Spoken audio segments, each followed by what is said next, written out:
आप सभी लोगों के बीच में महाराज जी उपस्थित हैं। आपको ये जान के बहुत गौरव महसूस होगा कि नर्मदा की सफाई के लिए और नर्मदा के जीवंतता के लिए आपने अनेकों काम किए। एक प्रश्न महाराज जी आपसे पूछना है जी कि सामान्य तरीकों से वेस्ट वाटर ट्रीटमेंट जो नाले नदियों में आ रहे थे, जी तो आपने नर्मदा पे एक प्रयोग किया, उसके बारे में हम लोगों को विस्तार से बताएं। जी। नर्मदा जी के किनारे मेरा रहना लगभग 2002 से है। और वैसे भी नर्मदा जी में पोल्यूशन कम ही था, ज़्यादा नहीं था। जैसे गंगा जी जमुना जी में वैसा नहीं था, लेकिन फिर भी था। तो हम लोगों ने उस आंदोलन को चालू किया वहाँ, आज से लगभग 12 साल पहले। और सबसे पहले देखा कि जो गंदा पानी नर्मदा जी में जा रहा है, क्योंकि हम लोग परिक्रमा करते थे, पंचकोसी परिक्रमा नर्मदा जी की। और भारत में नर्मदा जी ही एक ऐसी पवित्र नदी है जिनकी परिक्रमा की जाती है। नर्मदा जी की परिक्रमा होती है, प्रतिवर्ष लगभग 80,000 लोग परिक्रमा करते हैं।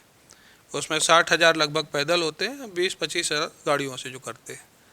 3,400 किलोमीटर की परिक्रमा है, हम लोगों ने किया है गाड़ी से। 21 दिन में हुई थी, अमरकंटक से भरूच, भरूच से अमरकंटक। तो जो गंदे नाले मिल रहे थे जबलपुर में, तो एसटीपी तो लगा रहे थे गवर्नमेंट, लेकिन अब कभी बिजली नहीं है तो कभी टेक्नीशियन नहीं है, तो कई बार बंद हो जाते थे। एक हमारे भक्त थे इंजीनियर, उन्होंने कहा हमारा नेचुरल फिल्टर प्लांट भी हम लोग लगा सकते हैं, जिसमें लागत भी कम आएगी, बिजली भी कम लगेगी, टेक्नीशियन की भी उतनी ज़रूरत नहीं रहेगी। तो मैंने कहा तो लगाया जाए, तो अच्छी बात है। एक खंदारी नदी थी जबलपुर में, वो आजकल खंदारी नाले के नाम से प्रसिद्ध है, क्योंकि पानी ख़त्म हो गया, गंदा पानी उसमें डाल दिया गया। उसको आजकल खंदारी नाला बोलते हैं, जो कि नदी है रिकॉर्ड में। तो उस पर हम लोगों ने काम शुरू किया। तो इंजीनियर से पूछा कैसे होगा, जो अपना शिष्य था व्यक्तिगत रूप से, वो बोला हम लोग बनाएंगे, लेकिन एनओसी तो गवर्नमेंट से लेनी पड़ेगी, म्यूनिसपैलिटी से लेनी पड़ेगी। तो हम लोगों ने फिर मीटिंग बुलाई, मेयर की, कमिश्नर की, संतों की, मीडिया वाले सब साथ में थे। मीडिया वालों ने बहुत सहयोग किया वहाँ जबलपुर में। तो लेकिन अब वो अगर हम मेयर को समझाएं तो इंजीनियर लोग मना कर दें, बोले कुछ नहीं होगा, इससे 25 लाख रुपया बर्बाद चला जाएगा, कुछ रिजल्ट नहीं आएगा।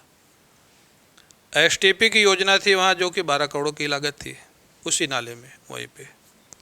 और हम लोगों को इंजीनियर कह रहा था मैं 20 से 25 लाख में बना दूंगा, जो 60% फिल्टर करेगा।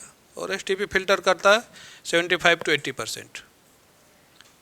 अब वो लोग तैयार नहीं हो, तो हम लोगों ने, संतों ने योजना बनाई कि ठीक है तुम लोग मत करो, जब हम लोग कर सकते हैं तो आप एनओसी तो दो, क्योंकि नदी नाले सब गवर्नमेंट के हैं। अगर एनओसी को बिना बनाओ तो उल्टा केस हम लोगों के ऊपर कर दे। तो एनओसी उन लोगों ने दे दिया। मेयर परिचय थे अपने, मेयर सज्जन थे, लेकिन इंजीनियर लोग नहीं करने दे रहे थे। तो एनओसी दे दिया, हम लोगों ने बनाया। और वो आप समझ लीजिए 3 उसमें बैराज बने, एक 1.5 मीटर हाइट का, एक 1 मीटर का, एक तीसरा 0.25 मीटर का, और 20-20 फीट के गैप में तीनों बने। उसके 5 या 8 फीट आगे एक जाली लगा दी, जिसमें कि पूरा पॉलीथीन कचरा आगे रुक जाता था। और उसके पहले वो जलकुंभी एक घास होती है, यहाँ जलकुंभी बोलते होंगे, हाँ, वो लगा दी। और वो जो तीनों बैरिकेटिंग थे उनके बीच में बड़े बड़े पत्थर, बोल्डर उधर बोलते हैं हमारी तरफ, पत्थर डाल दिए, नारियल की जटा डाल दी। और साइंस कॉलेज के कुछ पत्ते से उसमें कुछ केमिकल डाला, अब वो तो मेरे को याद नहीं क्या डाला, और उसको चालू किया। आपको आश्चर्य होगा 18 लाख में लग गया वो प्लांट। लेकिन गवर्नमेंट ने पैसा नहीं दिया, क्योंकि इंजीनियर लोग मना कर रहे थे। तो कुछ Madhya Pradesh pollution control board ने करवाया कुछ भक्तों से, कुछ हम लोगों ने अपने भक्तों से करवाया। 2014 में प्लांट का उद्घाटन हो गया। आज भी वो प्लांट चल रहा है और 60% पानी फिल्टर कर रहा है।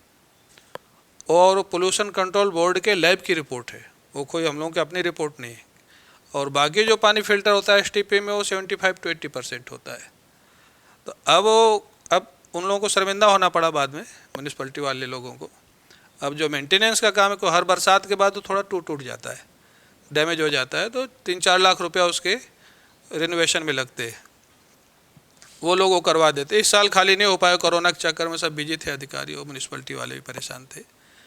तो वो अभी तक हमने अपने उससे पूछा, अपने डॉक्टर एस पी को, तो मैं भी आई हूँ लखनऊ में, जो all India pollution control board के चेयरमैन रहे 5 साल ऑल इंडिया के, वो संयोग से जबलपुर के हैं और अपने आश्रम से बहुत जुड़े हुए हैं।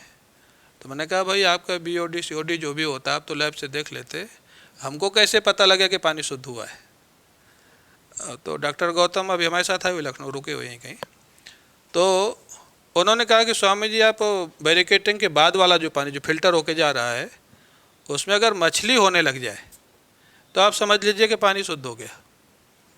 और आश्चर्य की बात है कि अभी इसी मई में हम लोगों ने देखा, उसके पहले मई में भी देखा, जब पानी कम होता है तो उधर बच्चे एक्चुअल मछली पकड़ रहे थे, जो फिल्टर प्लांट के बाद का पानी जो कि फिर बाद में नर्मदा जी में मिलता है।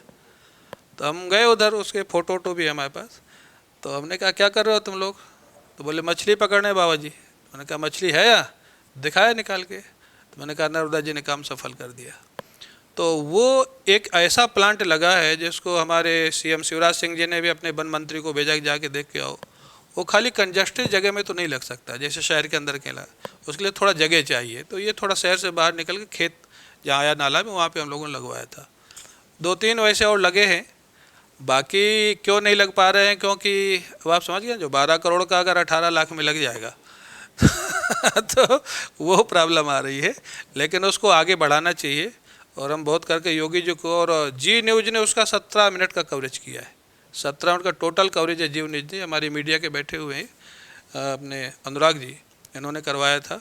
आज भी शायद यूट्यूब में पड़ा होगा, आई थिंक पूरा पड़ा हुआ है। योगी जी को अभी शायद हम कल मिलेंगे तो उनको भी देंगे उसकी CD कि ऐसे भी प्रयास किया जाना चाहिए, जैसे कि लागत बहुत कम है, बिजली खर्च नहीं है, अपने टेक्नीशियन की ज़रूरत नहीं है।